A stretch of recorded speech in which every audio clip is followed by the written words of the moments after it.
Entonces, vamos a empezar. Buenos días, estimada comunidad. Sean bienvenidas y bienvenidos a la sesión 167 del año 34 del Seminario de Investigación del Área de Educación Superior del Departamento de Matemática Educativa del Sinvestap IPN, el Seminario de los Jueves. En esta ocasión tenemos el honor de contar con la presencia de la doctora Cecilia Rita Crespo Crespo, quien impartirá la conferencia titulada Las demostraciones como prácticas sociales en la historia y en el aula de matemática. La doctora Cecilia es doctora en Ciencias en Matemática Educativa, maestra en Ciencias, especialidad Matemática Educativa por el CICATA IPN de México, es profesora de Matemática y Astronomía, profesora de Física y profesora en Computación por el ISP Dr. Joaquín B. González de Buenos Aires, Argentina. Es docente en el Instituto Superior del Profesorado Dr. Joaquín B. González, en el Instituto Nacional Superior del Profesorado Técnico y en la Universidad de Buenos Aires. Es directora de la Diplomatura Superior en Matemática Educativa del ISP, Dr. Joaquín B. González, y del Profesorado de Matemática del INSPT, que es el Instituto Nacional Superior del Profesorado Técnico. Fue presidente del FISEM, Federación Iberoamericana de Educación Matemática, de SUAREM, Sociedad Argentina de Educación Matemática, y del CLAME, Comité Latinoamericano de Matemática Educativa.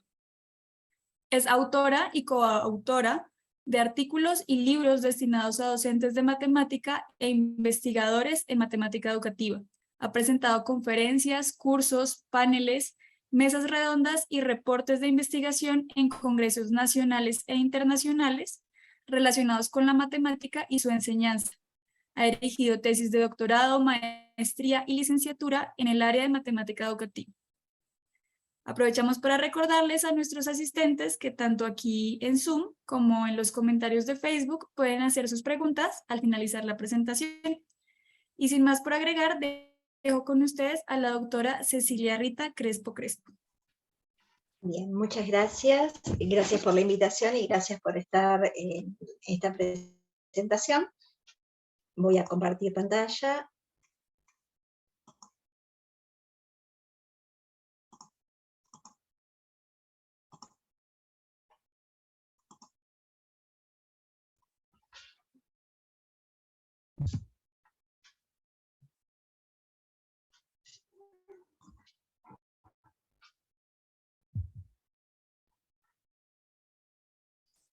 ¿Se está viendo bien? Sí, se ve bien, doctora. Bien.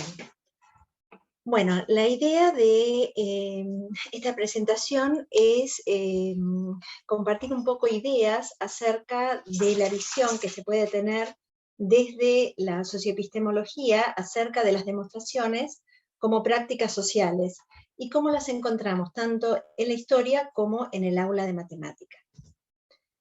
La lógica y la matemática están relacionadas y siempre han estado en un vínculo muy estrecho. Actualmente podemos decir que la matemática es la ciencia deductiva por excelencia, y la validez de sus afirmaciones se logra demostrar en la actualidad con un carácter deductivo, basándose en el carácter deductivo de la lógica. La construcción del conocimiento matemático se lleva a cabo combinando intuición y razón, o sea, lógica, y vamos a ver qué papel tienen las demostraciones en la matemática. Podemos decir que la comunidad científica, la comunidad matemática, son como una institución guardiana y transmisora del saber, no con un espacio geográfico concreto, excepto en el caso de academias y universidades, pero sí con un desempeño en el tiempo que va evolucionando y que va teniendo y distribuyendo funciones y tareas dentro de esa sociedad. La ciencia va formándose a partir del consenso de los científicos acerca de cuáles son los conocimientos que se van afianzando y trabajando en esa comunidad. Una de las preocupaciones fundamentales de la comunidad científica es lograr una coherencia interna de la ciencia, obtener también el conocimiento que sea fiable y comprobado, y cuidar cuáles son las formas de validación de ese conocimiento. Los criterios de validación son establecidos por consenso por esa comunidad científica. La matemática puede verse como una construcción sociocultural y las demostraciones pueden comprenderse como prácticas sociales de esa comunidad que tienen sus normativas establecidas en cierto escenario que puede llegar a cambiar de un escenario a otro. Vamos a hacer un breve recorrido a través de la historia de la matemática para entender un poco más esta visión. En lo que se denomina la matemática empírica, que vienen a ser algunas civilizaciones de la antigüedad, la matemática surge a partir de necesidades de esa comunidad para resolver ciertos problemas que se les presentan y que son de interés. Es una matemática de carácter utilitario y empirista. Se logra el conocimiento a partir de la experiencia y de ir conociendo el espacio físico y realizando cálculos, estimaciones, para lograr esas soluciones a los problemas que a esa comunidad le interesan. La geometría surge de esa manera, estudiando propiedades de ciertas figuras geométricas, en general triángulos, cuadriláteros, circunferencias, en algunos casos ya cuerpos geométricos como son las pirámides, y otras figuras planas o tridimensionales que se ponen de manifiesto en el arte y también en problemas cotidianos. Estas culturas realizan cálculos elementales con fines generalmente económicos. Una de las culturas con esta característica es la cultura egipcia de la antigüedad. En ese caso tenemos una clase sacerdotal que era la guardiana y depositaria de la ciencia, y el conocimiento se transmitía de forma oral o escrita según de qué conocimiento se tratara. Hay conocimientos que eran de carácter hermético y esa clase sacerdotal las transmitía únicamente de manera oral. Esos son los que en general hemos perdido y llegan a nosotros conocimientos a partir de papiros en los cuales podemos saber qué matemática manejaban y cómo la trabajaban y cómo abordaban la resolución de esos problemas. La ciencia, entonces, en Egipto tiene facetas sagradas y otras facetas profanas. En general, las que llegan a nosotros son las profanas. Las escuelas sacerdotales impartían una educación de carácter práctico y profesional, y los conocimientos científicos tenían un carácter práctico. Otra cultura que pertenece también a esta característica de la matemática empírica es la cultura que surge en la Mesopotamia, la cultura babilónica. En este caso tenemos una clase sacerdotal que es aún más poderosa que la que tenemos en Egipto, y prácticamente podemos hablar de una clase muy cerrada, casi como una casta. Los conocimientos que manejaban los sacerdotes estaban destinados a la magia, la astronomía, la adivinación, y la matemática va siendo una disciplina que surge unida a estos conocimientos. Los métodos educativos que se tenían en el caso de la cultura babilónica son esencialmente prácticos. Había especie de escuelas en lo que ellos denominaban las casas de las tablillas, y en esas escuelas se combinaban los aspectos científicos y literarios del conocimiento. La educación era reservada para las clases sacerdotales, comerciantes ricos y guerreros. Como dijimos antes, los conocimientos que llegan a nosotros llegan a través de papiros, en el caso de la cultura egipcia, y de tablillas, en el caso de la cultura babilónica.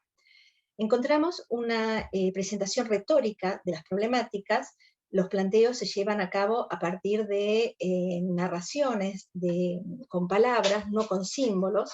No existe todavía mucho vestigio simbólico. Se plantean cuestiones numéricas con datos concretos, no existen abstracciones, y las resoluciones se van describiendo paso a paso, permitiendo que el lector pueda irse dando cuenta de cómo solucionaban ese problema. No vamos a encontrar en ningún momento fórmulas, sino que lo que encontramos son procedimientos que van a describir cómo se resuelven los problemas, y en algunos casos aparecen enunciados abiertos a que el lector los pueda llegar a resolver por su cuenta sobre la base de lo anterior. Los desarrollos matemáticos surgen en estas dos culturas de necesidades materiales de la sociedad relacionadas con la medición de tierras, con el cobro de impuestos, con el cálculo de ganancias de ciertos tipos de cosechas cuando las venden. Y ese es el tipo de matemáticas que encontramos. En relación a la precisión de los cálculos, no existe una forma general de generalizarlos, perdón por las dos palabras, pero en realidad lo que sí existe es una manera de verificar resultados una vez que se los ha obtenido. En relación a las propiedades no tenemos demostraciones rigurosas, no aparecen argumentaciones lógicas, y para determinar si cierta aplicación de un procedimiento es válido o no, lo que ellos hacían era volver al problema que había sido planteado y verificar que la solución era correcta. Otra cultura que también es interesante en cuanto a cómo trabaja es la cultura de la India. En este caso, socialmente encontramos un sistema de clases completamente cerrado, de castas, 4 castas básicamente, en las cuales no hay movilidad, y la educación es diferente para cada una de esas castas. Los primeros conocimientos de ciencia los encontramos en sus libros sagrados, que son los Vedas, los más antiguos, y está reservado para las castas superiores. Dentro de los Vedas encontramos sus apéndices, que son de carácter técnico, en particular los Sulva Sutras, que describen cómo se pueden construir altares. En los Sulva Sutras nos encontramos propiedades geométricas que están enunciadas, y después argumentaciones de carácter lógico para demostrar su validez. Prácticamente en algunos casos encontramos que estas explicaciones, estas argumentaciones, tienen características muy similares a lo que después vamos a encontrar en Grecia en el caso de los elementos. O sea que podríamos hablar de argumentaciones lógicas deductivas incluso, pero en periodos posteriores esta forma de argumentar se va perdiendo, y simplemente vamos a encontrarnos desarrollos de fórmulas, y en algunos siglos posteriores vuelve a retomarse el carácter deductivo de la lógica para validar, y aparecen también argumentaciones gráficas, como esa que vemos en la parte de abajo de la diapositiva, que pertenece a Bhaskara. Bhaskara es uno de los matemáticos que va a retomar tanto argumentaciones gráficas como argumentaciones deductivas para la validación de conocimientos. En cuanto a la India de la antigüedad, podemos hablar de 3 periodos básicamente. El primer periodo, que es el periodo védico, que toma su nombre de los libros sagrados que hemos mencionado, de los Vedas. En ese periodo se reconoce una personificación de las fuerzas naturales, van a aparecer los dioses como energía común, con distintos nombres, los mismos dioses, en distintos momentos, y aparece una forma de argumentación, que es lo que se conoce como lógica Nyaya, que no es deductiva, pero sí tratan de argumentar para llegar a conclusiones. Por ejemplo, si quieren llegar a la conclusión de que en una colina hay fuego, parten de la razón por la que pueden llegar a decirlo, y dicen que en la colina hay fuego porque en ella hay humo. Donde hay humo, hay fuego, por ejemplo, en una cocina. O sea que a partir de esa generalización inicial, lo que hacen es justificarlo con un caso particular, con el caso particular de una cocina. Entonces retoman ahora la generalización a partir de ese caso particular. Vuelven de nuevo a decir, en la colina hay humo que va siempre acompañado del fuego. Por consiguiente, en la colina hay fuego. Es una especie de silogismo, pero no tiene las mismas características de los silogismos griegos, de los silogismos a los cuales nosotros estamos acostumbrados. En un segundo momento, en el caso de la cultura india, surge el jainismo como movimiento filosófico basado en dos principios que son el pluralismo de ideas y el escepticismo generalizado.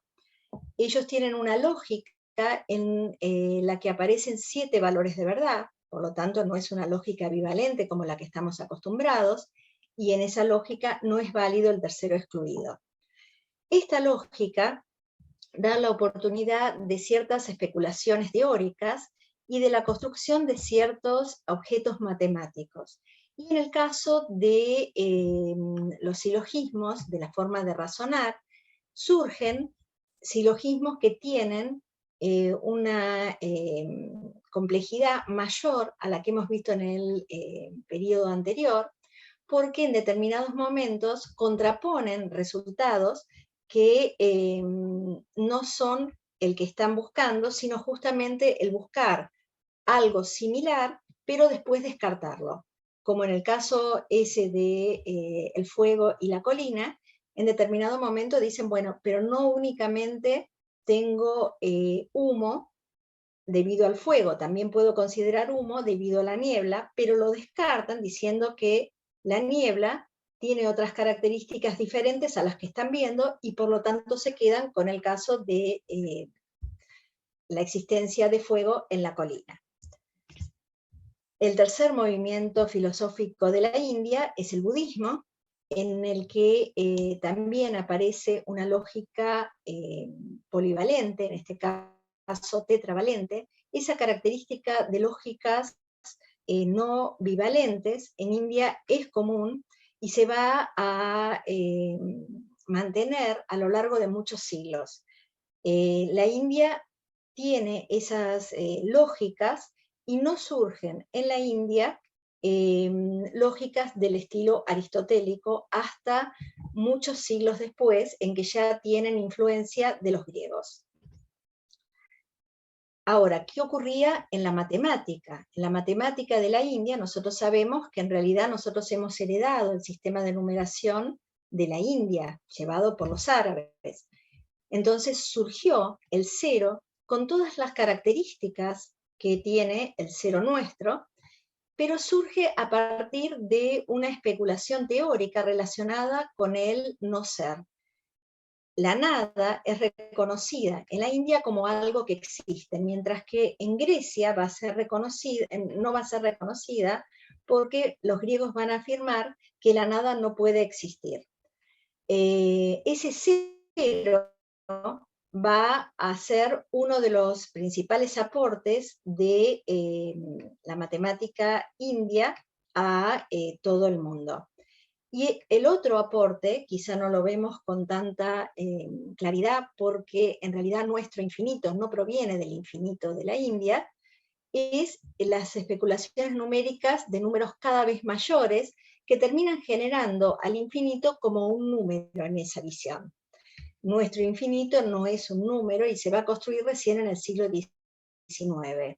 Acá estamos hablando prácticamente de 20 siglos antes. Las ideas filosóficas que surgieron en la India permitieron la construcción de estos dos conceptos que en Occidente fueron tan difíciles de construir. La nada, simbolizada con el cero, y el infinito.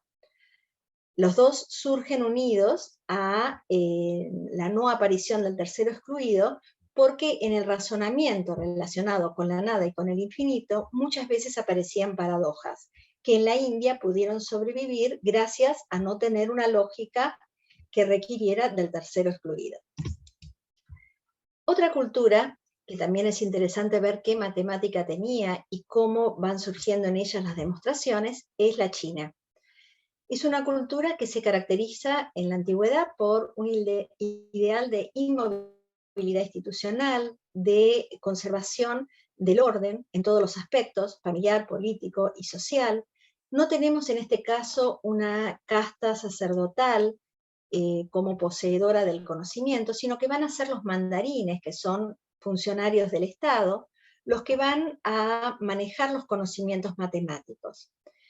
Esos mandarines tenían que rendir exámenes para entrar en la administración pública y podían llegar a provenir de distintas clases sociales. O sea que en ese caso tenemos una mayor movilidad social para ascender a esa clase pública, a esa clase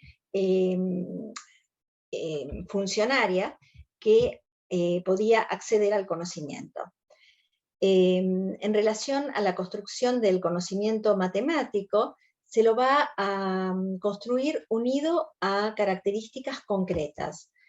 Y van a surgir formas de argumentar relacionadas con la visualización.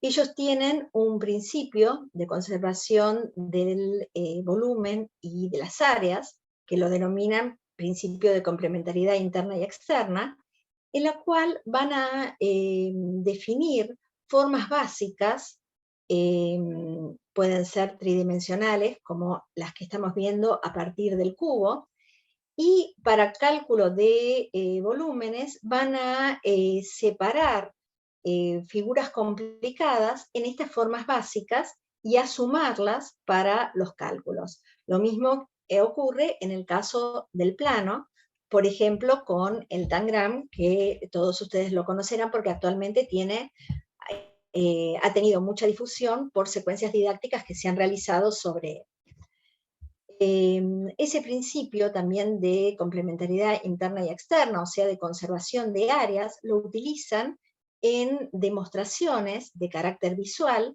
como por ejemplo la demostración del teorema de Gauguin, que no es otra cosa que el teorema de Pitágoras. Ellos van a realizar varias demostraciones diferentes, esta es una de ellas, en la cual vemos cómo puede llegar a calcularse las áreas y a compararse las áreas de los cuadrados construidos sobre los catetos y sobre la hipotenusa.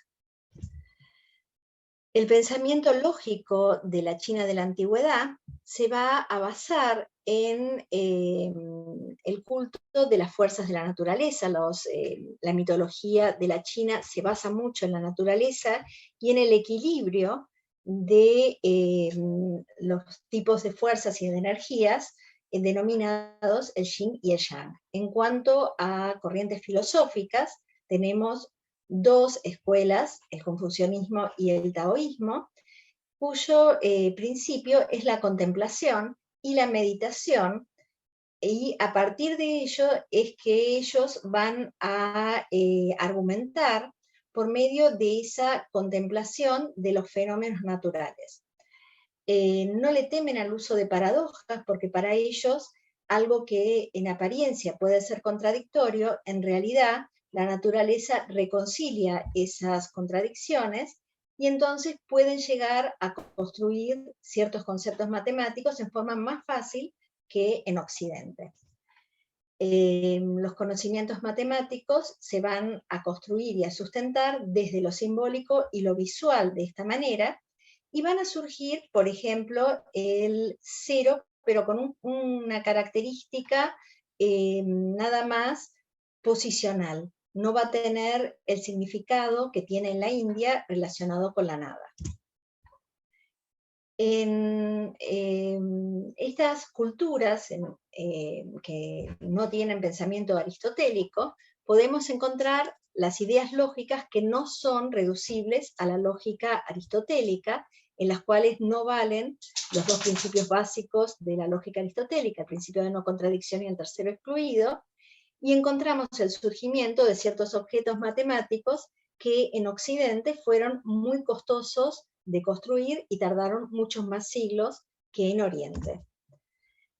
En relación a la cultura griega, que va a ser nuestra cultura básica, El pensamiento racional empieza a surgir a partir de los presocráticos con la búsqueda del arjé, del principio del universo, y un rompimiento con el mito, porque la razón va a ser la que va a empezar a explicar los fenómenos y no se va a buscar un mito que los explique, sino una causa racional.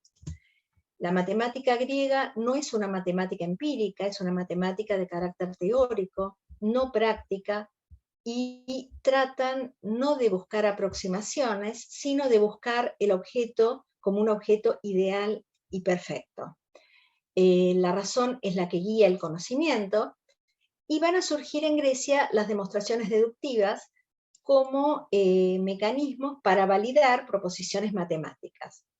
Si tratamos de ver qué características tiene la ciencia griega, se va a basar en la reflexión y la explicación racional. Van a preocuparse los científicos en la búsqueda de la verdad, en poder diferenciar entre aquello que es verdad y aquello que es opinión.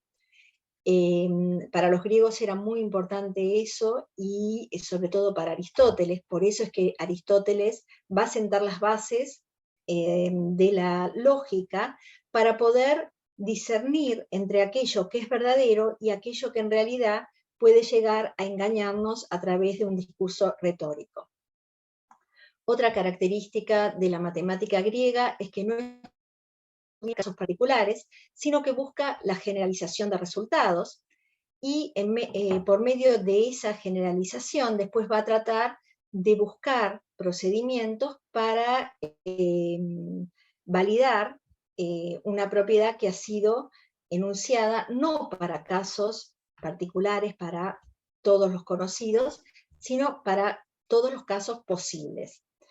También se va a tratar de sistematizar el conocimiento, y nosotros lo vamos a ver reflejado en la obra de Euclides, esa sistematización de tratar de lograr que todo el conocimiento matemático tuviera un carácter axiomático, y se va a buscar cuál es el método de la ciencia, que según Aristóteles va a ser justamente esa sistematización axiomática del conocimiento.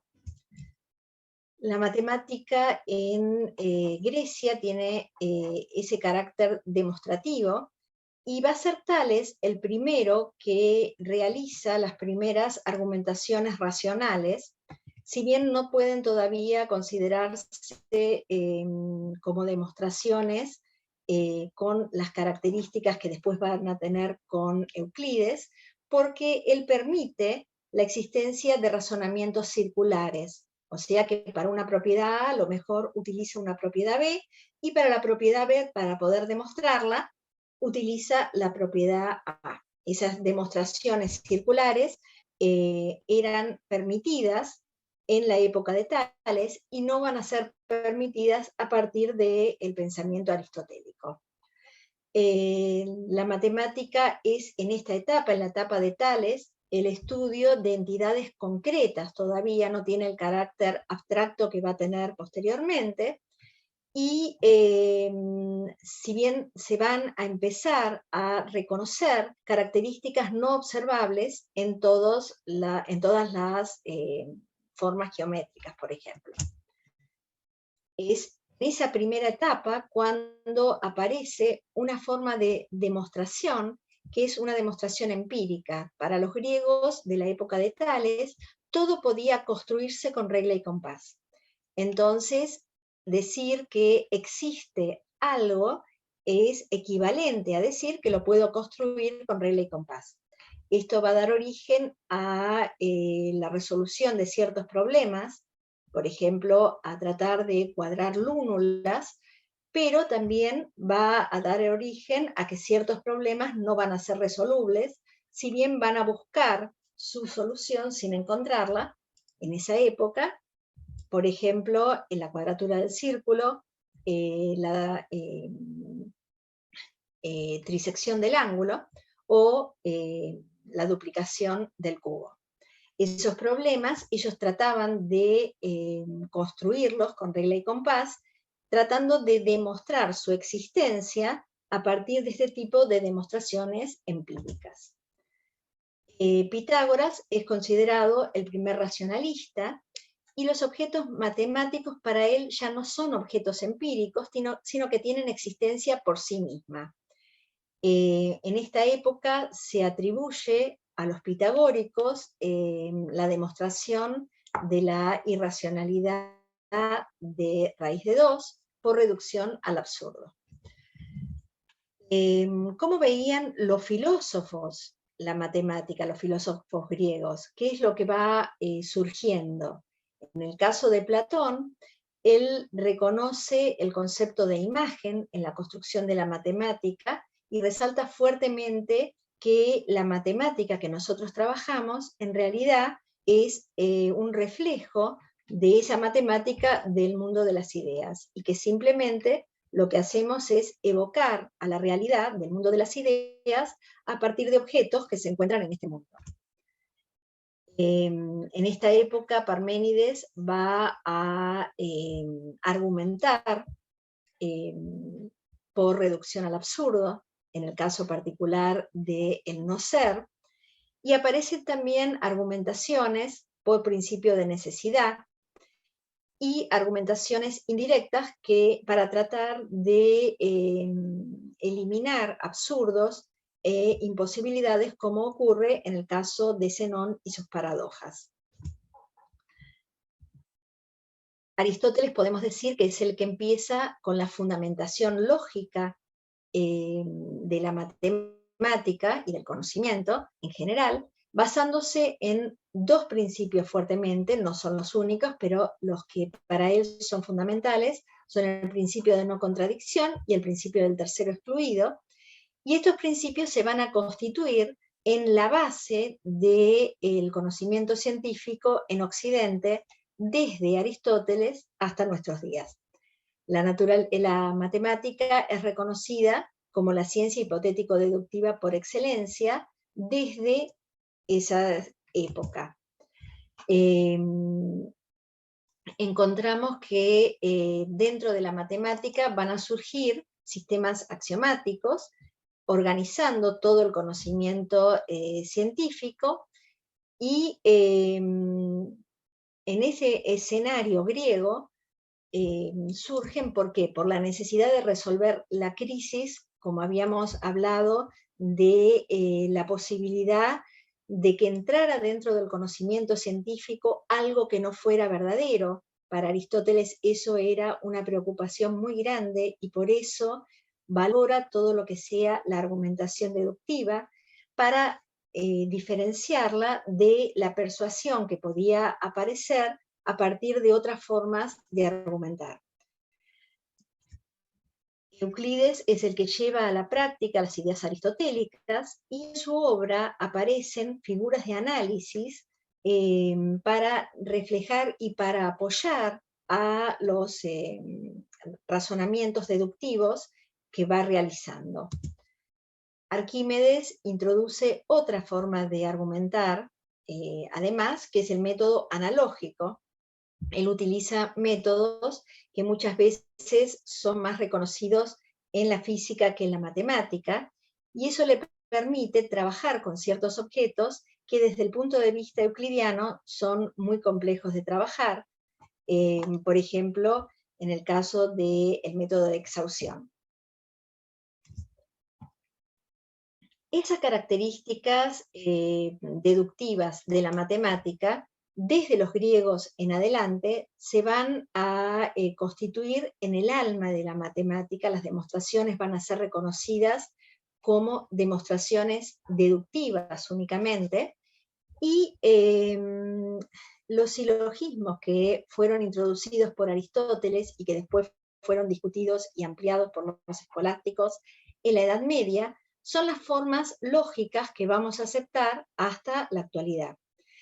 En el caso de la matemática, toda la fundamentación que se inicia en el siglo XVIII, coloqué XVII, XVIII, y que sobre todo se va a llevar a cabo en el XIX y en el XX, va a tener carácter deductivo, si bien vamos a encontrarnos que ciertas técnicas de argumentación van a ir evolucionando y van a ser más utilizadas en unas épocas que en otras.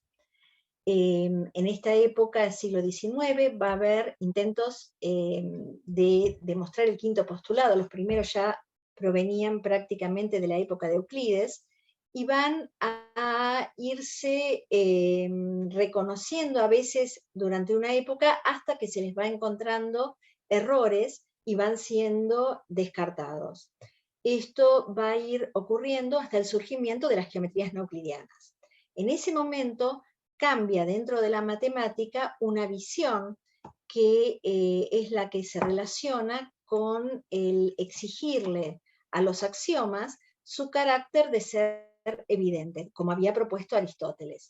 A partir de la aparición de las geometrías no euclidianas, dentro de la matemática se va a reconocer que los axiomas pueden no ser evidentes, hasta que Hilbert va a enunciar abiertamente que en realidad los axiomas son elegidos arbitrariamente. En el siglo XX nos vamos a encontrar que, como consecuencia de la crisis de la matemática surgida como consecuencia de las paradojas que nacen de la teoría de conjuntos, los matemáticos se dividen en tres corrientes: el logicismo, el formalismo y el intuicionismo. Cada uno de ellos va a tener una visión diferente de la matemática, pero también va a tener una caracterización diferente de qué es demostrar en matemática, de cuáles van a ser las técnicas y las características que vamos a aceptar como posibles para las demostraciones matemáticas. En el caso particular de los logicistas, para ellos la matemática es simplemente un ejemplo de la lógica, y por lo tanto la deducción matemática no es nada más que un caso particular de la lógica. Todos los teoremas para ellos se reducen a principios lógicos. En el caso del intuicionismo, la matemática se va a basar en su origen en dos formas de la razón pura, que son el espacio y el tiempo, retomando ideas de Kant. Los fundamentos de la matemática para los intuicionistas tienen que tratar de construir sobre la intuición, pero después razonar, y en las demostraciones deben exceptuarse todas aquellas demostraciones que se realizan por la ley del tercero excluido, por el principio del tercero excluido.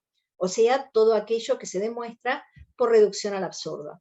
Esto se debe a que para ellos solamente vamos a aceptar como formas válidas de razonar aquellas que son demostraciones directas que a través de una cantidad finita de pasos nos lleven a lograr la construcción del objeto matemático o de la propiedad que estoy tratando de probar. En la misma época, la posición formalista va a considerar que los postulados o los axiomas son totalmente arbitrarios y solo le va a pedir que sean compatibles. Para esta visión, en realidad la demostración es simplemente un procedimiento algorítmico de ir aplicando pasos hasta llegar desde los axiomas a aquello que yo quiero probar. Ya en el siglo XX vamos a encontrar dentro de la matemática un hecho que hace que muchos matemáticos tengan que volver a mirar cuál es la normativa aceptada para demostrar. La demostración que se realiza en la década del 70 del teorema de los cuatro colores es una demostración de carácter computacional. Esa demostración no ha podido ser hecha sin ayuda de computadoras. Esto hace que muchos matemáticos no la acepten, no consideren que sea lícita, y por lo tanto ese teorema, el teorema de los cuatro colores, para ellos sigue siendo una propiedad que no está probada. Esa demostración, por otro lado, otros matemáticos sí la aceptan, y entonces lo que hacen es aceptar la posibilidad de cambiar la normativa que corresponde a cuáles son las técnicas aceptables para demostrar. Vemos cómo distintos escenarios van teniendo distintas maneras de validar el conocimiento. Una frase de Doven, que cuando la leí la primera vez me llamó mucho la atención y me llevó a pensar bastante, es esta. Él dice, algunas veces uno se pregunta por qué los chinos no llegaron a desarrollar una matemática axiomática como la de Euclides. ¿Por qué no formularon una prueba más abstracta, por ejemplo, del teorema de Koku, del teorema de Pitágoras? Pero seguramente estas son preguntas equivocadas. La verdadera cuestión es la siguiente: ¿por qué se apartaron los griegos de prácticamente todas las otras culturas en este aspecto? Y en la preocupación de las pruebas axiomáticas y deductivas. O sea que en realidad lo que nos está diciendo Doven es, no tenemos que pensar por qué los otros pueblos no llegaron a demostrar lógicamente, deductivamente, sino por qué los griegos sí lo lograron. En realidad lo que nos está diciendo es que cada uno de esos pueblos, de esas culturas, tuvieron su manera de construir y de validar conocimiento. Y el caso de los griegos es un caso particular, la demostración deductiva es un caso particular. Lo que pasa es que nosotros la vemos como la demostración, y cuando hablamos de demostración solemos referirnos solamente a esta visión, porque estamos inmersos en ese escenario todavía. Nuestra matemática, por ser de raíz griega, adquirió todas esas características y nosotros las hemos heredado y las vemos como lo más natural. Por eso muchas veces cuando hablamos de demostración nos estamos refiriendo a las demostraciones al estilo griego, al estilo deductivo. Pero tenemos que entender que las formas de validar han ido cambiando a través de la historia. Desde esta visión socioepistemológica, nosotros lo que tenemos es una sociedad, que es la comunidad científica matemática, que tiene una actividad humana, hacer matemática, una práctica de referencia que es la validación de esos resultados, de esas proposiciones, una práctica social con su normativa, que es la demostración, un contexto natural, que es el contexto lógico, la herramienta sería el lenguaje lógico y la construcción sociocultural sería la argumentación. Eso lo podemos ver en distintos escenarios, como hicimos recién rápidamente. Pero, ¿qué ocurre en el aula? También son escenarios que vale la pena detenernos porque nosotros estamos trabajando matemática educativa y por lo tanto nuestra mirada tiene que estar orientada al aula.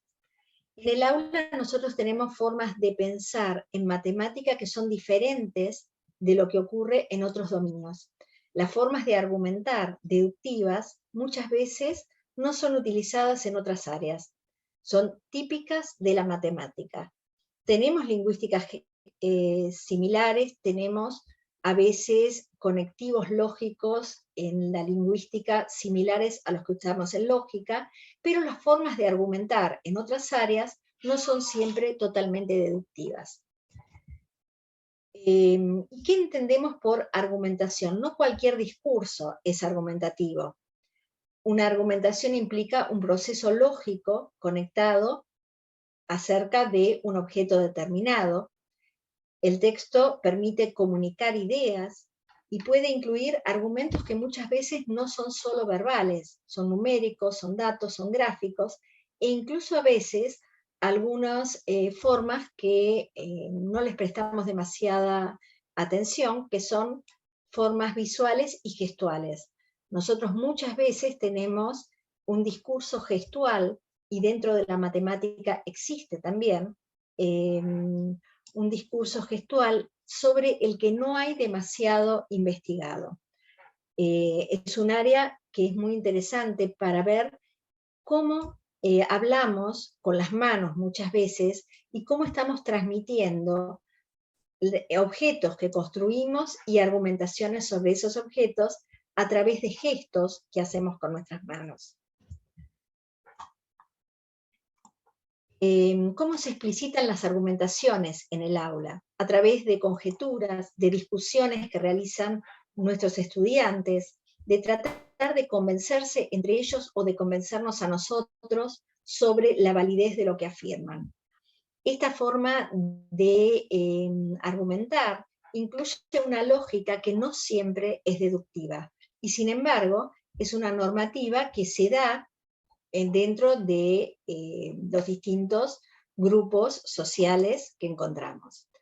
Nosotros como docentes, seguramente alguna vez nos hemos preguntado qué argumentos son aceptables dentro de la matemática, en qué se basan esas argumentaciones, sobre qué criterios se construyen, qué responden ante un porqué nuestros estudiantes, si realmente responden deductivamente o no. Si es lo mismo justificar, explicar, probar, demostrar, qué argumentos convencen a un docente y qué argumentos convencen entre ellos. Muchas veces cuando damos clase explicamos algo y no logramos que alguno de nuestros estudiantes lo entienda, y sin embargo se lo explica a un compañero y lo entiende. ¿Qué tipo de argumentos utiliza que nosotros no estamos utilizando? Eso nos lo preguntamos muchas veces. ¿Por qué los estudiantes no dan a veces justificaciones que nosotros consideramos que son correctas y que para ellos sí lo son? Lo que ocurre es que hay criterios de aceptación de argumentaciones que muchas veces son diferentes para los alumnos y para los docentes, que se basan en concepciones de aceptación basados en las funciones que tienen y en la lógica subyacente. Hay esquemas empíricos de prueba que tienen carácter inductivo o perceptivo y por lo tanto no son deductivos, y a veces nuestros estudiantes se sienten más convencidos por un esquema inductivo, por ejemplo, o por un esquema perceptivo, que nosotros los rechazamos. A veces los chicos dicen, bueno, se ve la propiedad, y les decimos, no, no se ve, nosotros no podemos desde la matemática aceptar que se vea, tenemos que demostrarlo. Sin embargo, el esquema perceptivo a veces a ellos los convence más que el esquema demostrativo. Hay también esquemas demostrativos de distinto tipo, esquemas de transformación en la que vamos paso a paso transformando una afirmación por medio de leyes lógicas, o bien esquemas axiomáticos, cuando trabajamos dentro de un sistema formal. El otro día, ayer justamente, yo estaba dando clase con mis alumnas de profesorado en Fundamentos de la Matemática, y estábamos hablando sobre las demostraciones, y una de las alumnas dice, recién entendí ahora, con lo que estábamos hablando, por qué razón cuando empezamos a trabajar dentro del sistema axiomático de Peano, ciertas formas de argumentar que para nosotros estaban bien, nos decías que no eran correctas, porque en ese momento la normativa que me estabas exigiendo era que yo trabajara a partir de esos axiomas, de los 5 axiomas de Peano, únicamente, y no podía hacer entrar ningún otro conocimiento externo, porque estaba dentro de un sistema axiomático, de un esquema totalmente regido por ese sistema axiomático. Ahí vemos cómo ella, en un inicio, trató de utilizar otra forma de argumentar. Ella conocía, porque había visto en Álgebra 1, la argumentación por inducción completa, pero dentro del sistema axiomático estábamos utilizando el axioma de inducción completa tal como lo había enunciado Peano, que ustedes recordarán que es diferente de lo que usamos normalmente en álgebra. Entonces, cuando trataban de utilizar inducción completa, pero no con el esquema de Peano, se los rechazaba y tenían que volver a realizar la demostración. Eso es lo que ella recién entendió. Ahora, ¿cuál era la diferencia que había entre una forma de argumentar y la otra? Si bien la técnica en los dos casos era la inducción completa, pero en un caso en algo mucho más rígido porque estaba dentro de un sistema axiomático y en el otro no. Otros esquemas son los esquemas de convicción externa. Hay veces que los alumnos aceptan una argumentación porque lo dijo el profesor, porque lo dice el libro, o sea, por reconocimiento de autoridad del profesor o del libro. Otras veces lo aceptan por apariencia de la argumentación, por verlo como algo simbólico, y rechazan a veces argumentaciones que lógicamente son correctas, pero que no tienen ningún simbolismo.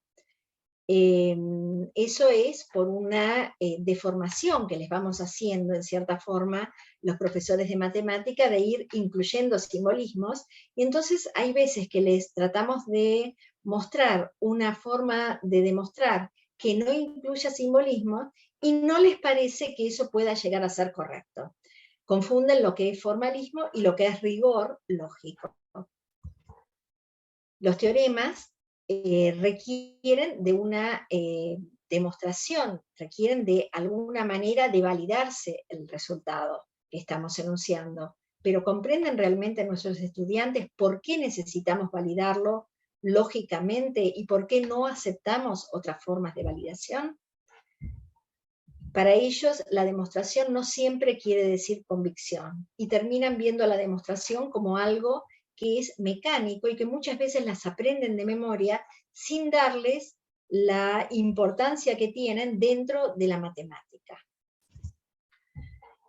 La lógica no tiene únicamente una visión, la lógica que normalmente, a la que normalmente nos referimos cuando hablamos de lógica es la lógica aristotélica, por lo tanto es la lógica deductiva, pero existen otras lógicas que se ponen en juego dentro de la construcción del conocimiento matemático, que son la inductiva y la abductiva. Y en realidad la lógica aristotélica solamente se pone en juego en el momento de validación del conocimiento, dentro de nuestro escenario.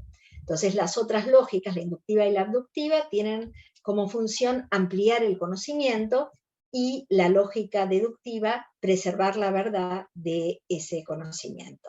Pero ¿qué ocurre en el aula? ¿Cuáles son las que realmente se ponen en juego? Van Dorlomen nos habla de 3 niveles por los que transita el alumno cuando trata de validar el conocimiento. En un primer nivel, el estudiante se limita a trabajar con objetos específicos, o sea que va a verificarlo nada más para esos objetos específicos. En un segundo nivel va a trabajar con objetos que son representantes de una clase. Y recién en el tercer nivel se producen razonamientos generales. Desde el punto de vista histórico nos encontramos que algunas culturas aceptaron como forma válida de razonar, de validar, perdón, algunos de los 2 primeros niveles, el nivel 0 o el nivel 1, y solamente los griegos, y a partir de los griegos toda la matemática posterior, van a recurrir a razonamientos generales basados en la lógica aristotélica, aun cuando en algunos casos se van a excluir algunas técnicas de razonar. En el caso de la enseñanza espiralada, que realizamos muchas veces en las aulas, estos 3 niveles se van a ir encontrando y se van a ir complementando de unas veces a otras, y de esta manera vamos a ir cambiando, en cierta forma, las normativas de lo que es una demostración a lo largo de toda la escolaridad. Por ejemplo, si queremos validar el resultado de que la suma de los ángulos interiores de un triángulo sea 2 rectos, algo que nos encontramos en la escuela primaria y que todos alguna vez debemos haber hecho, es recortar los 3 angulitos, colocarlos en forma consecutiva, y de esta forma ver que la suma de los ángulos interiores de un triángulo es 2 rectos. Quizá también nos encontramos esta otra forma de validarlo, doblando el triángulo de manera que sean coincidentes los 3 vértices, y ver de esta forma que son, su suma es 2 rectos. También nos encontramos esta otra forma de validar, que es a través de un programa, o sea, con recursos tecnológicos, o bien una demostración ya al estilo deductivo, al estilo euclidiano, muy parecida en cuanto a esquema a lo que encontramos en el caso computacional, o incluso en este otro caso, porque el trazado de la paralela a uno de los lados es también algo que se puede llegar a ver en el caso particular del doblado del triángulo. En distintos momentos de la escolaridad nos vamos a encontrar que los estudiantes pueden llegar a validar el conocimiento de distintas maneras. ¿Son demostraciones? Sí, son demostraciones para ese escenario. No lo van a hacer para otros. Si yo estoy trabajando en la universidad, obviamente no voy a aceptar las primeras que utilizan el material concreto, ni siquiera voy a aceptar esta como una forma válida de demostrarse. Pero cuando estoy trabajando en el aula pueden llegar a ser muy útiles.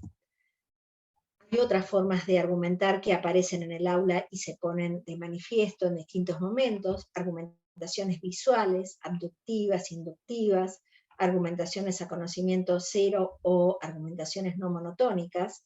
No entramos en detalles por razones de tiempo, pero podríamos de cada una de ellas encontrar ejemplos en diferentes momentos de la escolaridad y ver cómo van evolucionando y cómo en cierto momento las aceptamos y en otro momento a lo mejor no. Resumen, vemos la importancia que tienen las argumentaciones de distinto tipo en el aula de matemática, unidas a esa necesidad de validar el conocimiento matemático. Reconocemos que las demostraciones son prácticas sociales y las argumentaciones son las construcciones que están asociadas a ellas, y comprender la argumentación desde este punto de vista tiene una importancia formativa y cognitiva para los estudiantes. Las demostraciones entendidas como prácticas sociales y vistas las distintas normativas reconocidas en distintos escenarios y en distintos momentos de la escolaridad, nos permiten ver cómo nosotros vamos validando el conocimiento y cómo vamos utilizando distintas estrategias, ya sean de carácter gráfico o deductivo, y distintos tipos de recursos que pueden llegar a ser materiales concretos en una primera etapa de la escolaridad y después ya llegar a la lógica deductiva y a estrategias que se asemejan mucho más a las que se utilizan en la matemática en nivel superior, pero que en la escuela deben de ir apareciendo porque son fundamentales para nuestra matemática actual, sin dejar de reconocer que en otros momentos, en otros escenarios, fueron otras las normativas existentes. Bueno, estas son algunas de las referencias que utilizamos y quedo abierta a preguntas si quieren hacer alguna.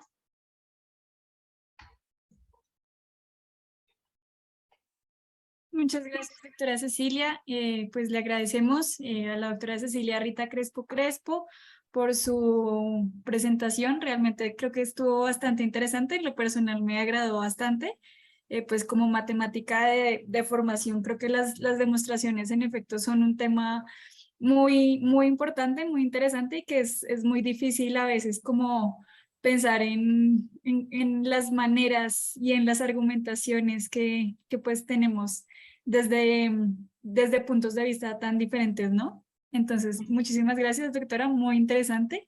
A continuación, vamos a iniciar con la fase de preguntas y comentarios de nuestros asistentes y del público que nos acompañó desde la transmisión en Facebook, por lo cual les invitamos, por ejemplo, aquí en Zoom, a que levanten su mano o pueden abrir su manito virtual o pueden abrir el micrófono. Así les cedemos la palabra y en Facebook pueden dejarnos pues las preguntas que tengan y se las haremos llegar a la doctora Cecilia.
Pues aprovechando que todavía no se animan,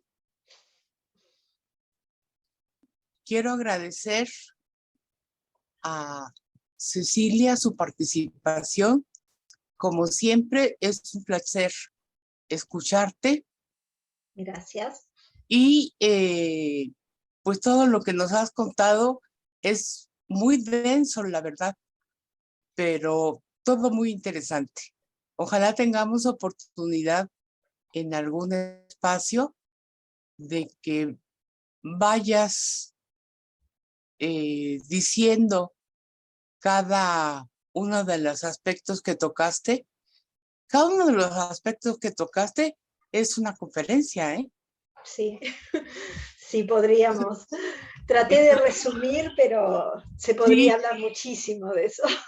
sí, pues claro. Y nadie más que tú lo podría hacer. Está muy, muy interesante todo.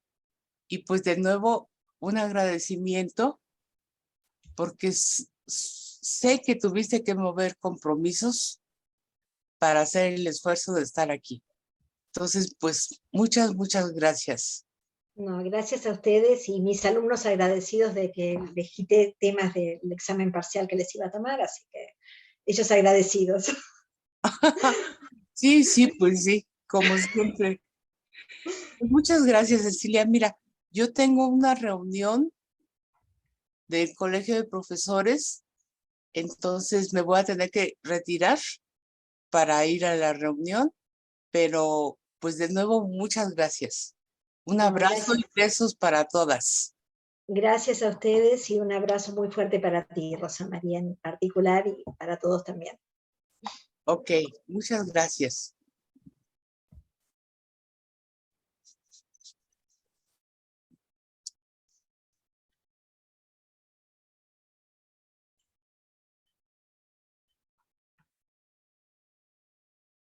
Bueno, mientras las demás personas también se animan, yo estoy intentando organizar justamente las preguntas porque pues como dice la doctora Rosa María, es bastante tema y más bien como que deja muchas intuiciones y muchas cosas como que a uno le interesaría saber, ¿no?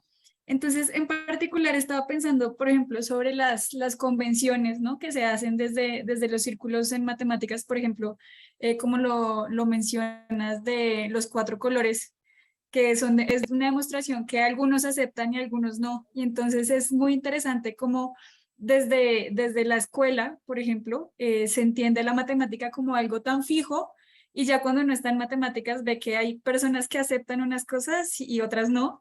Y no solamente en este de los cuatro colores, por ejemplo, sino en otros, Sí, pues otros axiomas y otras cosas que también son muy fundamentales, ¿no? Entonces, pues no sé, quisiera saber qué opinas respecto a eso, como a esas convenciones o a esas cosas, digamos, que son como tan variantes. ¿Cómo podemos de pronto mostrar eso en la escuela? Porque siento que también justamente es esa, como esa rigidez sí, que la gente no, o pues por lo general, si uno no entra al campo como tal de las matemáticas, no se da cuenta de que funciona de esa manera y que tal vez sí, podría ser útil, ¿no? Para la educación, por sí. ejemplo, del En colegio. realidad, yo creo que es uno de los conceptos o de las ideas más difíciles de trabajar en la escuela media, el que los alumnos lleguen a reconocer la existencia de convenciones y la importancia que tienen dentro de una disciplina como la matemática, porque ellos creen que la matemática es única, que existe una sola forma de hacer todo y que los resultados tienen que ser únicos, y les cuesta mucho entender que en matemática tenemos convenciones y que es el consenso de cierta comunidad la que determina, nosotros vamos a considerar esto ahora aquí, y a lo mejor en el aula de al lado lo están considerando de otra forma. Otro ejemplo típico son las definiciones, por ejemplo, las distintas definiciones que se dan de los cuadriláteros, que implican clasificaciones diferentes. Y cada una de esas clasificaciones diferentes, sin embargo, coexisten dentro de la escuela, porque nos encontramos libros de texto que tienen unas, libros de texto que tienen otras, y terminan generándole a los alumnos una confusión muy grande, porque terminan diciendo, no, pero el maestro me había enseñado hace 2 años esto, y ahora estamos viendo una definición diferente que genera una clasificación distinta de los cuadriláteros, por ejemplo. Una de las dos tiene que estar mal. Una de las dos tiene que estar mal, al adolescente es algo que él trata de tener algo fijo, y bueno, la matemática tiene que ser fija porque estamos todos igualmente locos, y hemos tenido siempre para la sociedad esa visión de que tenemos una única visión y las cosas en matemáticas son o no son, muy unidas a la lógica. Y sin embargo, el hecho de aceptar que los matemáticos también tenemos convenciones y creamos conocimiento a través de esas convenciones, y que pueden llegar a cambiar esas convenciones de un escenario a otro, yo creo que es algo muy importante que lo tenemos que ir haciendo entrar en la escuela. En la escuela primaria no, son chicos todavía para entenderlo, pero en la escuela media yo creo que sí es importante que vayan empezando a darse cuenta de eso, para que los que sigan después algo relacionado con matemática a nivel superior puedan llegar a entender realmente ese concepto de convención y cómo ese concepto genera conocimiento, y genera conocimientos diferentes. Claro, totalmente de acuerdo. Muchas gracias, doctora. Voy a leer entonces un mensaje que nos deja en Zoom la maestra Eliani, que le dice: muchas gracias por su exposición, doctora. Desde un punto de vista social, ¿cómo se podría resumir el papel de la demostración en la evolución de la matemática? ¿Cómo sería un escenario ideal de introducción de la demostración en el aula de clases? Quizás un ejemplo en el aula de secundaria. Bien, en realidad yo creo que la demostración tiene que irse introduciendo paulatinamente y con cada una de las normativas que son acordes a la edad que tienen nuestros estudiantes. Para llegar a la demostración deductiva como la entendemos nosotros, va a ser en la escuela media, en la escuela secundaria cuando se logra, pero podemos ir transitando primero por otras formas de argumentar. Por ejemplo, el ejemplo que les había mostrado antes del triángulo. En primeras etapas uno maneja material concreto y la normativa en ese momento es la de recortar, pegar, y eso es una forma válida de demostrar, de validar conocimiento. Pero en etapas posteriores esa ya no la voy a aceptar y voy a ir tratando de encontrar generalizaciones y voy a tratar de buscar una fundamentación y una demostración que sea de carácter lógico, porque nuestra matemática es de carácter deductivo. Entonces tengo que tratar de conducir a mis estudiantes a que lleguen a eso, pero voy a pasar por las otras etapas previas, porque para ellos quizá la deducción no va a ser la forma más clara de validar el conocimiento en un inicio, sí lo va a tener que ser posteriormente cuando esa sea la normativa que convengamos en ese escenario.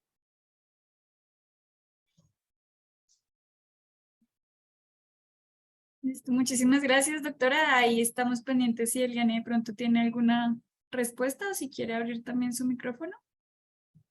Voy a dar... Ah, bueno, sí, sigue Eliane.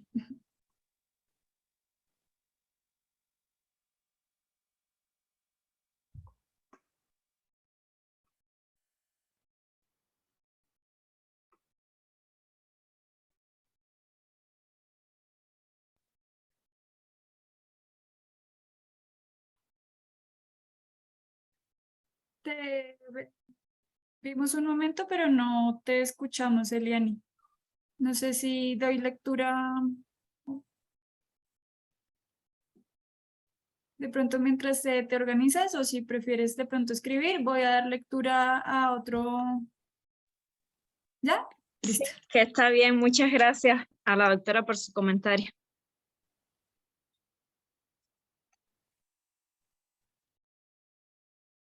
Bueno, muchas gracias. Doctora, voy a dar lectura a otro comentario que nos dejan aquí en el chat de Zoom. Es del maestro Gerardo Piña y le dice: muchas gracias por la presentación. Me remito a un comentario. El hecho de reconocer que cada cultura tuviera su forma de construir y validar conocimiento matemático permite reconocer la pluralidad de formas de trabajo matemático que han permitido el desarrollo tanto de la matemática como de otras disciplinas. Tener esta sensibilidad en el aula de matemáticas, donde suele presentarse de una única forma la matemática, creo que abre las puertas a trabajar de diferentes formas en el salón de clases. Muchas gracias de nuevo y le envío saludos. Sí, estoy de acuerdo totalmente con lo que dice Gerardo. En realidad, esa visión de no pensar que la matemática es única nos lleva a respetar la construcción de conocimientos matemáticos diferentes por distintas culturas y también en distintos momentos de la escolaridad. Entonces, eso nos permite trabajar de otra manera, sin pensar que estoy trabajando la matemática como la única forma que tiene de trabajarse. Yo soy de la idea de que en realidad tenemos que estar muy abiertos a las distintas formas en que se va construyendo, y la historia nos lo demuestra. La historia nos demuestra cómo culturas que no tuvieron nuestra misma característica deductiva fueron capaces de construir objetos matemáticos de una forma más sencilla, como decíamos antes. Un típico ejemplo es el de la India. El cero y el infinito que ellos construyen se construyó de una forma mucho menos traumática de lo que fue la aceptación del cero, la aceptación de la nada en Occidente y la construcción del infinito. Entonces, hay momentos que en el aula podemos aprovechar esa pluralidad de la manera en que se construye el conocimiento matemático y podemos irlo trabajando y dar la oportunidad a que nuestros alumnos tengan otra visión de la matemática, no tan cerrada, no tan rígida como la que tienen en general, y quizá de esa manera les resulte mucho más agradable y mucho más afín a su manera de ser la matemática de lo que actualmente la viven. Para muchos alumnos las clases de matemáticas son algo traumático, y bueno, tenemos que tratar de que no lo sea, sobre todo que a nosotros nos gusta mucho, y bueno, tratar de transmitirles ese gusto y esa forma tan especial que tiene la matemática de construirse en distintos momentos de la humanidad.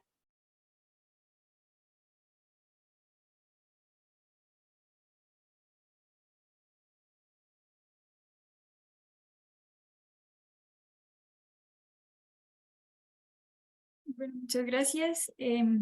Sí, Melissa. Muchas gracias. Agradecerle por la presentación, doctora. Tengo un comentario que surgió a partir de la respuesta que se le dio a la pregunta que tuvo Eliani, donde usted menciona que deberíamos trabajar desde, por ejemplo, en educación primaria y secundaria. Sin embargo, que lo que se considera válido en primaria no sería lo mismo en secundaria. Y entonces me surgió la siguiente pregunta, que va en relación para que no haya estas rupturas entre los niveles de lo que se considera válido desde su trabajo. ¿Qué elementos serían esenciales articular para que no haya esta ruptura? Bien, el tema de articulación entre niveles es uno de los temas que son importantes en todos los países. Acá, en este momento, hay mucha discusión respecto de la articulación y de qué se debe articular, porque hay una visión de decir, bueno, el último año de la escuela primaria tiene que articularse con el primero de la escuela media. Y en realidad no es el último con el primero, sino que tiene que ser todo un proceso. No puede decirse, a partir de hoy empezamos a articular. Es algo que es paulatino y son procesos que son muy lentos y que llevan muchos años. O sea, el ir viendo y el ir trabajando ciertos conceptos en una forma suave, irlas modificando, por ejemplo, las características de qué aceptamos como argumentaciones válidas y qué no en ciertos momentos de la escolaridad, o de qué manera vamos planteando problemas en un momento en la escuela primaria y después cómo los vamos a ir planteando y resolviendo posteriormente. No es algo que se haga de golpe, tiene que ser paulatino y tenemos que lograr que los cambios de niveles no sean algo que sea tan drástico y tan dramático para los estudiantes. Lo vivimos entre primaria y secundaria y lo vivimos entre secundaria y universidad. Para ellos, muchos estudiantes tienen problemas muy graves en esos cambios de un nivel a otro, porque están históricamente creados esos niveles educativos en forma aislada, y entonces cuesta mucho lograr una buena articulación. Entonces lo que tendríamos que buscar es, bueno, ¿cuáles son esos procesos que nos sirven para lograr una buena articulación? Uno de ellos es la validación, la forma en que se valida el conocimiento. Otro podría llegar a ser la forma en que se visualizan objetos matemáticos o que se trabajan, objetos geométricos. En primaria estamos muy acostumbrados a trabajar con material concreto, y sin embargo los profesores de secundaria parece como que se ensucian si tocan material concreto. Y bueno, hay momentos que a lo mejor nos conviene trabajar con una hoja de papel, con un trozo de goma eva, con algo, aún en la escuela media o en nivel superior. Y a partir de eso, lo que pasa es que ahí podemos hacer un proceso mucho más rápido. A lo mejor en una misma clase, a partir del material concreto, después ir logrando la abstracción y a partir de eso lograr realmente la abstracción y la visualización de ese concepto en una clase en nivel medio. Y sin embargo, en primaria eso era algo muy lento que se logra a través de años. Pero no tenemos que tenerle miedo a volver atrás a veces. Cuando uno articula algo, uno cree que sus estudiantes lograron cierto nivel de abstracción, y sin embargo hay momentos en que tengo que volver atrás para poder retomar esa idea y trabajarla y poder seguir adelante. Entonces no tenemos que tenerle miedo a volver atrás y a tomar otro tipo de recursos, otro tipo de procesos que quizá en esa etapa, en teoría, según los diseños curriculares, estaría superado. Quizá nuestros estudiantes no superaron todavía esa etapa del material concreto y tenemos que volver, retomarlo y después ir sí al nivel de abstracción que queremos trabajar. Esa es quizá una manera de articular. Volver atrás, retomar y trabajarlo hasta el nivel que queramos. No sé si te respondí, Melissa. Sí. Muchas gracias. De nada, gracias a ti.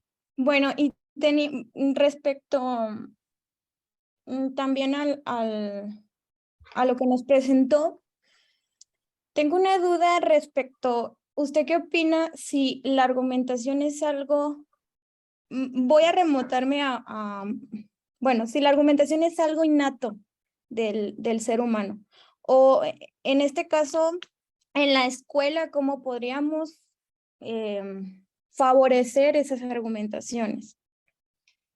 Y yo creo que no es innato, que la argumentación es construida y es construida socialmente, porque claramente argumento cuando tengo que tratar de convencer al otro de que lo que estoy diciendo es correcto.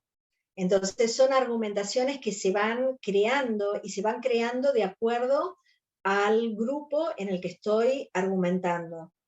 Los estudiantes argumentan entre ellos también, por más que no lo hagan lógicamente, deductivamente, pero tienen su lógica, una lógica que es diferente de la aristotélica. Lo que pasa es que la lógica aristotélica para nosotros es la lógica que rige la matemática, porque es la nuestra. La vemos de esa forma, muy cerrada, pero tenemos que aprender a ver que existen otras lógicas, existen otras formas de argumentación, existen otras matemáticas.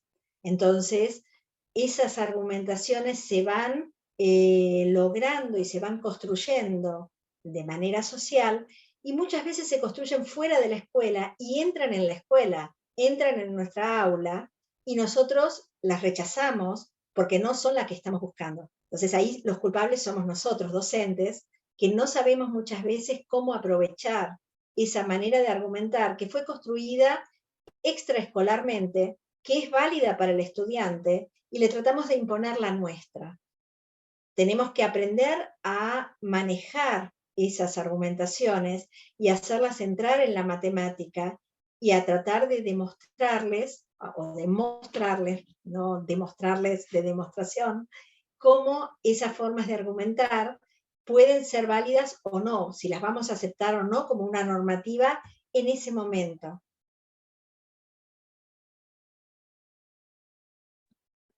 Muchas gracias, doctora. Gracias a ti. Bueno, muchas gracias, Melissa, por tu intervención. Le cedemos la palabra a la doctora Gabriela. Buen día. Hola Cecilia, qué gusto Hola saludarte. Gaby, ¿qué tal? Me da muchísimo gusto saludarte. A Oye, mí también. es muy interesante.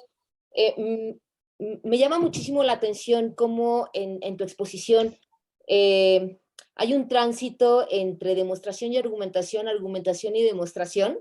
Y entonces, viendo el modelo de corte socioepistemológico en el cual te mueves y nos propones, en la lámina donde lo presentaste me pareció muy interesante. Y entonces pienso, y esa es la pregunta que quisiera hacerte, si bajo una visión socioepistemológica, como práctica social se enfatiza el carácter normativo de demostrar o lo que es la demostración, si ahora pienso en las prácticas de referencia dentro del modelo socioepistemológico, Sí. es ahí donde se entiende el rol de la argumentación, especialmente la argumentación como una construcción cultural, es decir, la entiendo en el nodo de práctica de referencia, teniendo a la demostración o demostrar como una práctica social. Sí, en realidad la práctica de referencia sería la validación.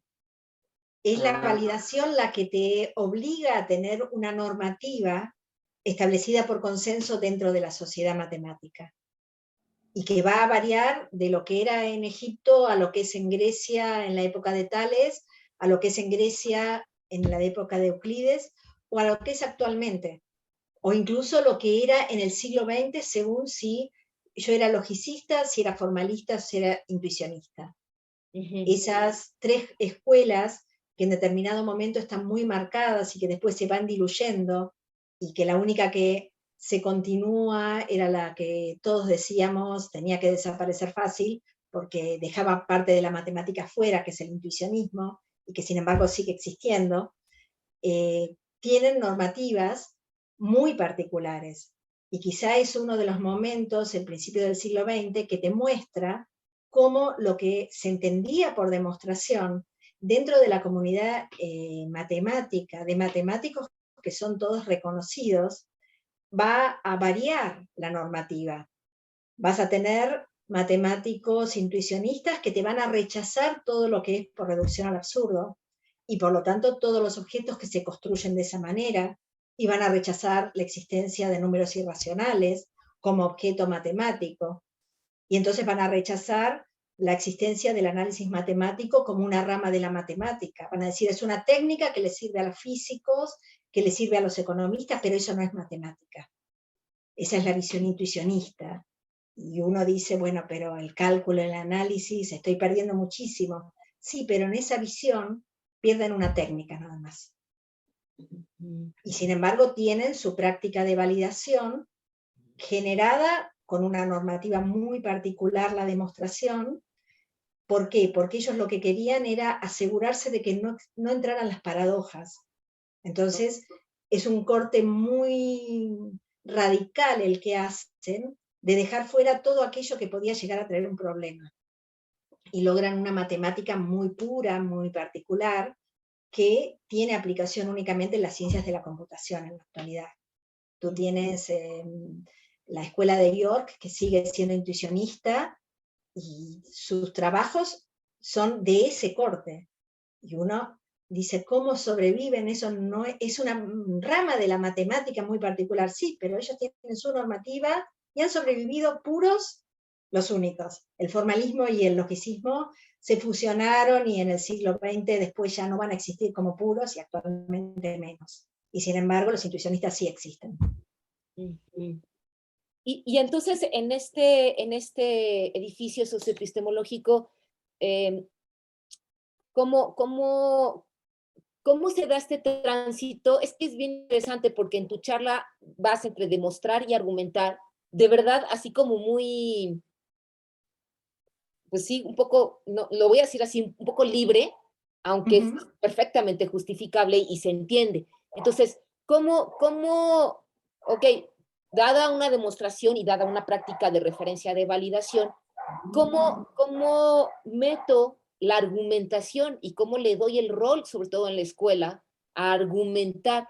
Y pienso, por ejemplo, lo que decías, una argumentación de corte visual, una argumentación de corte. ¿Cómo empieza a entrar eso en esta estructura socioepistemológica?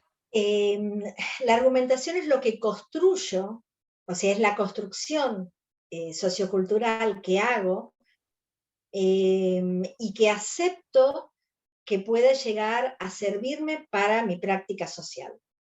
Entonces voy a aceptar algunas formas de argumentar como válidas y que formen parte de mi demostración, y otras no. Otras las voy a rechazar y voy a decir, son formas de argumentar visuales, son formas de argumentar, me paro en una posición bien matemática rígida. No acepto las formas de argumentación visuales, porque las cosas en matemática no se ven. Me puede llegar a engañar por lo que veo. Yo para argumentar, para lograr demostrar algo, tengo que hacerlo con un esquema deductivo aristotélico puro. Entonces estoy rechazando eso. ¿Lo acepto como una práctica argumentativa? Sí, pero no me sirve para la matemática, porque para mí la matemática tiene que ser deductiva. Y sin embargo, en otro momento, otro matemático que está trabajando en un aula, dice, mis alumnos, eso no les sirve, porque no les dice nada la deducción como forma de argumentar para lograr demostrar, para probar validez. Y sí les sirve el empezar con el GeoGebra y probar distintas figuras y ver, y de esa manera logro validar para esos estudiantes. Claro. Entonces, en ese momento, mi normativa en el aula, como estoy tratando de hacer otra matemática, tengo que reconocer que la matemática escolar no es la matemática del matemático. Entonces, me puedo dar esas licencias de decir, tengo una normativa dentro de mi aula que es diferente de la normativa del matemático. El discurso matemático escolar no es la matemática del matemático que está trabajando en su laboratorio. Claro, sí. No, pues muchísimas gracias. Es muy claro e ilustrativo lo que nos dices. Y solo como comentario final, de verdad es muy potente esta idea y en este estudio sobre la demostración es muy evidente que las normativas se convienen. O sea, es como, digo, si todos los que hacemos socioepistemología podemos compartir la idea, creo que tu investigación es como súper fuerte en esta idea de cómo las normativas se convienen y eso le da un plus a la idea de las prácticas sociales y la aleja justo de que la idea de la práctica social como normativa y hacerla ver como una ley, como una estructura rígida e inamovible. Y no, tu discurso es como súper claro. Las normativas, pero se convienen. Exacto, y yo estoy segura de que en el futuro, dentro de 100 años, quizá no tengan las mismas normativas que tenemos hoy. Claro.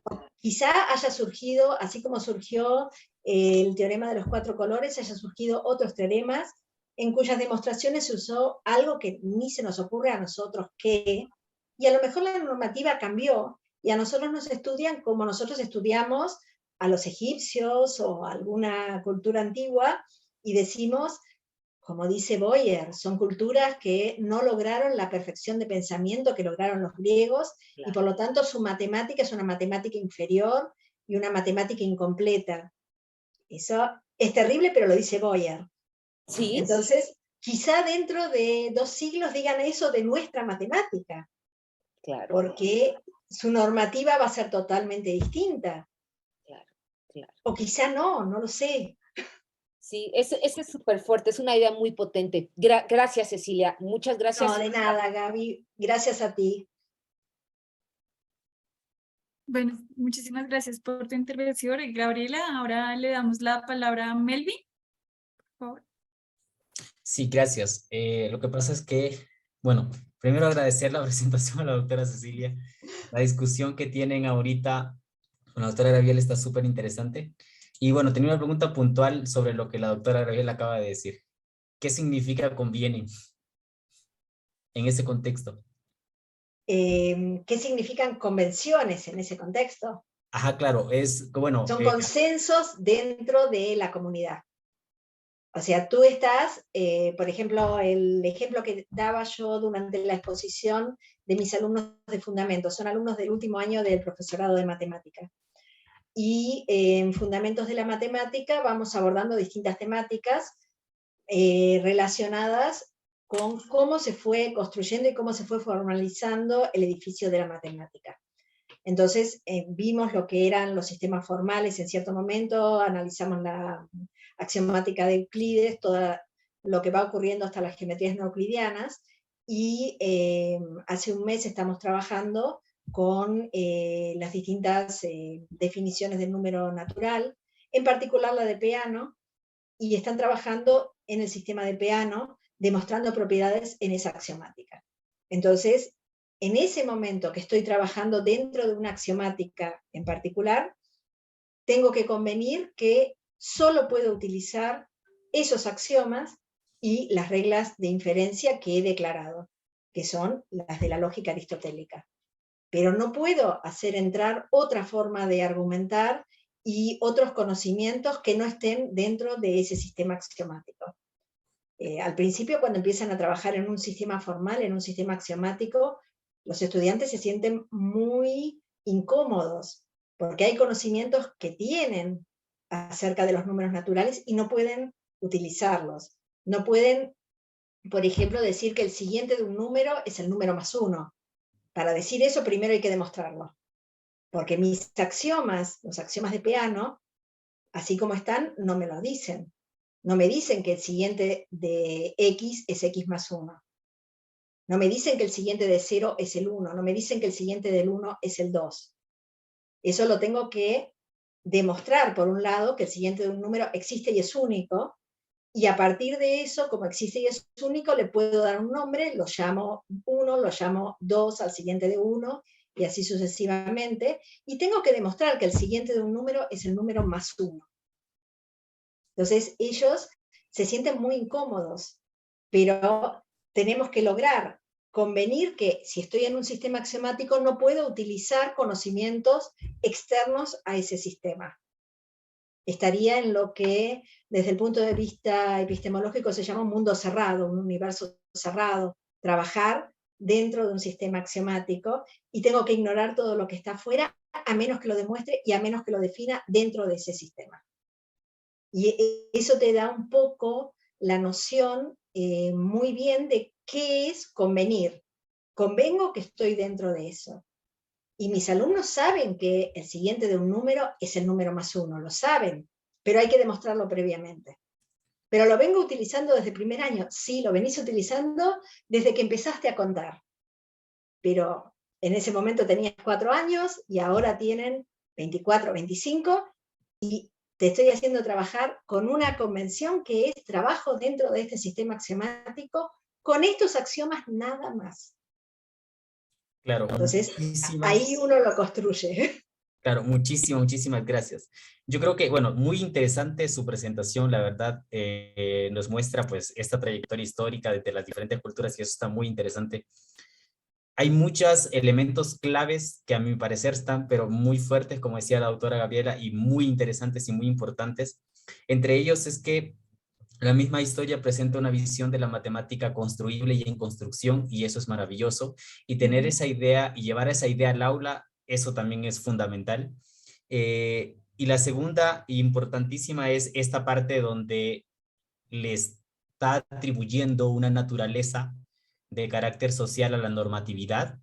Es decir, bueno, normatividad entendida como una producción social, y en este caso la naturaleza pues viene siendo estas convenciones, y eso es súper valioso para nosotros porque esa normatividad se veía muy abstracta, ¿no? O por lo menos estaba descrita, yo no lo había escuchado de esta forma hasta ahora, y eso me acerca mucho más a la idea de la normatividad de la práctica social. La argumentación entendida como una construcción sociocultural, por lo menos yo la entiendo ahora como una práctica socialmente compartida en este modelo que se presenta en el libro, y le sirve perfectamente como base para la validación como práctica de referencia y entender la demostración como una práctica social, ¿no? En esta lámina que hacía referencia a la doctora Gabriela, que está muy interesante lo que usted nos acaba de mostrar. No, pues más que agradecerle. Bueno, perdón, hay otro dato muy interesante, y es también la relatividad epistemológica que se muestra en la historia. Bueno, dos hechos fundamentales, y que usted nos muestra. El primero es esta demostración cíclica que para Tales o para los tiempos de Tales pues era válido, ¿no? Como el conocimiento pues es relativo en dependencia del tiempo y el espacio, y en este caso la cultura. Entonces, y claro, el otro ejemplo, que más que ejemplo dentro de la matemática es un ejemplo dentro de la ciencia, que es, yo le llamo surgimiento de la validación, de la fundamentación matemática de las geometrías no euclidianas, que es una revolución científica, pues, más que una revolución matemática, ¿no? Entonces, muchísimas gracias por su presentación, y porque estas ideas, pues, están muy valiosas, la verdad, para seguir reflexionando sobre ellas. Muchas gracias. Gracias a ti por las observaciones y espero que les sirva. Cualquier cosa que necesiten, saben cómo comunicarse conmigo si necesitan algo o quieren compartir alguna idea, pueden hacerlo. Sí, muchas gracias.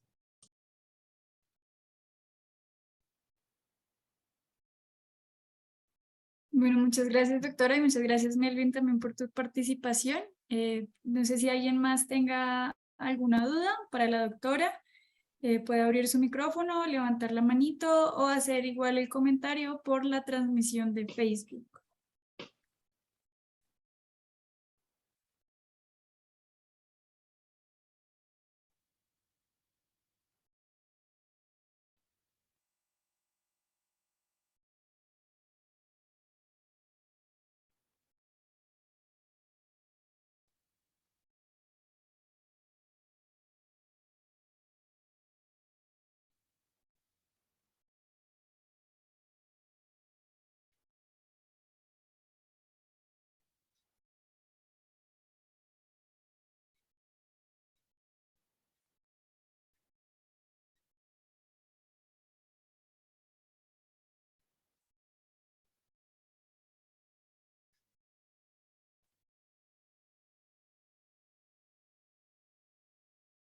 Bueno, pues si no hay más preguntas o comentarios, le agradecemos nuevamente a la doctora Cecilia por haber compartido con nosotros los resultados de su línea de investigación y la retroalimentación que nos ha brindado el día de hoy. A continuación, le voy a dar lectura al diploma que se le hará llegar a la ponente, la doctora Cecilia, por medio del correo electrónico.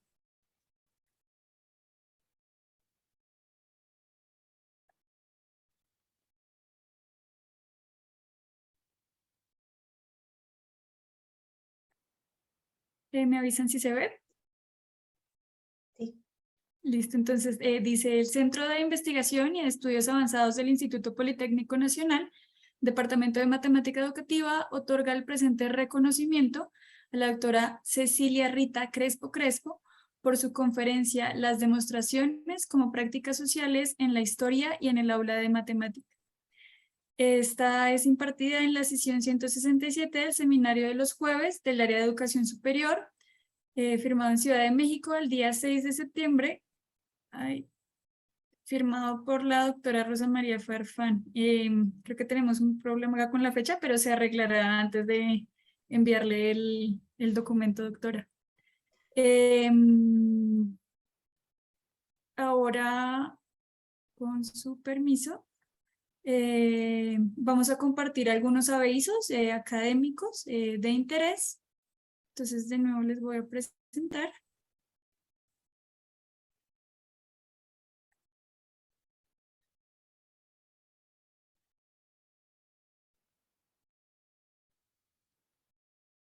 Les informamos que ya está abierta la recepción de propuestas y de ponencias y talleres para el 6º CIME, Simposio Internacional de Matemática Educativa. Aquí podemos encontrar el código QR para que lo escaneen y puedan pues enterarse. También se va a dar el primer Congreso Internacional de Investigación e Innovación, 12º Simposio Internacional de Investigación Multidisciplinaria y 13º Encuentro Nacional de Investigación Científica, Trascendencia de la Ciencia para el Desarrollo Sostenible del 19 al 21 de octubre. La recepción de ponencias va hasta el 10 de octubre de este año y pues de nuevo el código QR para que puedan encontrar más información. Además de esto, también tenemos el 55 Congreso Nacional de la Sociedad Matemática Mexicana, que va a ir del 23 al 28 de octubre del 2022. Va a ser modalidad híbrida y la sede presencial va a ser en la Universidad de Guadalajara. Entonces, de nuevo, aquí tenemos el código QR. Además de eso, les recordamos que ya están abiertas la recepción de ponencias para la EIME, Escuela de Invierno de Matemática Educativa, que va a tener sede virtual en el Instituto Tecnológico de Chihuahua y se va a llevar a cabo del 6 al 9 de diciembre del 2022. De nuevo, pues les dejamos el código QR para que puedan mirar más información.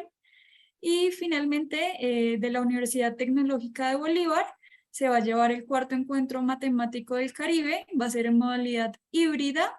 La sede presencial va a ser en la Universidad Tecnológica de Bolívar en Cartagena y se llevará a cabo del 29 de noviembre al 2 de diciembre del 2022.